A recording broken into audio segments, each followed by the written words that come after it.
वर्षभरात पंतप्रधान मोदी यांचं सत्तेतून बाहेर जाणं निश्चित. जागतिक आर्थिक परिस्थितीमुळे मोदींविरोधात वाढता असंतोष हे यामागे मुख्य कारण असेल. राहुल गांधींची भविष्यवाणी.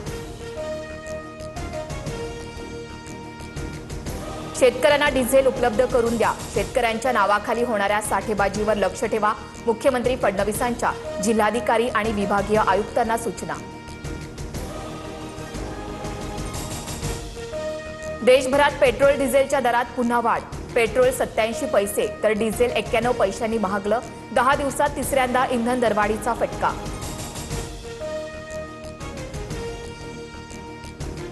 जळगाव शहराच्या मध्यवर्ती भागातील 7 पंपावर पेट्रोल डिझेलचा साठा पूर्णपणे संपला. 10 पैकी फक्त 2 पंपावर साठा शिल्लक. इतर ठिकाणी शुकशुकाट आणि नो स्टॉकचे फलक. सर्वसामान्य मुंबईकरांचा वडापाव महागला. वडापावसाठी आता 25 ते 35 रुपये मोजावे लागणार. व्यावसायिक गॅस सिलेंडर, खाद्यतेल आणि पावाचे दर वाढल्यानं वडापाव महागला. उपमुख्यमंत्री एकनाथ शिंदे दिल्लीकडे रवाना. वरिष्ठ नेत्यांना भेटणार. विधान परिषदेच्या जागा वाटपाचा तिढा. आता दिल्ली दरबारी सुटण्याची शक्यता. सूत्रांची माहिती. कोकण विधान परिषदेची जागा राष्ट्रवादीला सुटण्याची दाट शक्यता. उपमुख्यमंत्री एकनाथ शिंदे सुनील तटकरे यांना जागा सोडणार. सूत्रांची माहिती. रोहित पवारांचा बारामतीत चौथा जनता दरबार. बारामतीमधील आप्पासाहेब पवार सभागृहात नागरिकांच्या भेटीगाठी. 2029 निवडणुकीच्या दृष्टीनं मोर्चे बांधणी सुरू असल्याच्या चर्चा.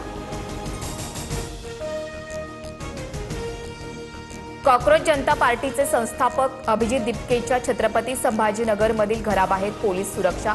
अभिजित दिपकेला सोशल मीडियावर धमकी दिल्यानंतर पोलिसांचा बंदोबस्त. घरासमोर सीसीटीव्ही कॅमेरे देखील लावले.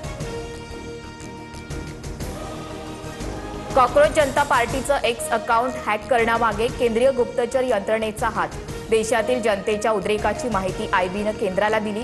गोपनीय अहवालानंतर पंतप्रधान मोदींनीच अकाउंट हॅक केलं. नाना पटोलेंचा मोठा दावा. नीट पेपरफुटी प्रकरणात लातूरमध्ये 3 दिवसात 4 डॉक्टर आणि 3 विद्यार्थ्यांची सीबीआयकडून चौकशी. क्लासेस परिसरातील व्यवसाय बंद करण्याचे आदेश. आतापर्यंत 11 जणांना अटक.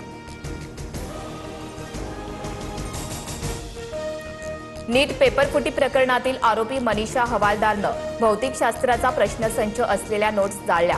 सीबीआय तपासातून माहिती समोर. सहआरोपी सोबतचे चॅट्सही डिलीट केले. सूत्रांची माहिती. पुण्यातील वारजे भागात शिवराज मोटेगावकरची 51 गुंठे जागा. सामाजिक संस्थेच्या नावानं महामार्गालगत कोट्यवधींची जागा विकत घेतल्याची माहिती. नीट पेपरफुटी प्रकरणी मोटेगावकर सध्या सीबीआयच्या ताब्यात.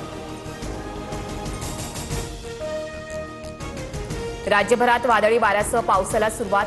हिंगोली, परभणी, अहिल्यानगर, येवला, धाराशिव, पुणे आणि साताऱ्याला मान्सूनपूर्व पावसानं झोडपलं. अनेक ठिकाणी घरं आणि दुकानांचं मोठं नुकसान.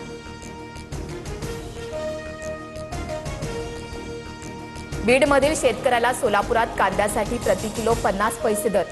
602 किलो कांदा विकल्यानंतर अवघे 301 रुपये मिळाले. तर वाहतुकीचे 1538 रुपये शेतकऱ्याला स्वतःच्या खिशातून भरावे लागले.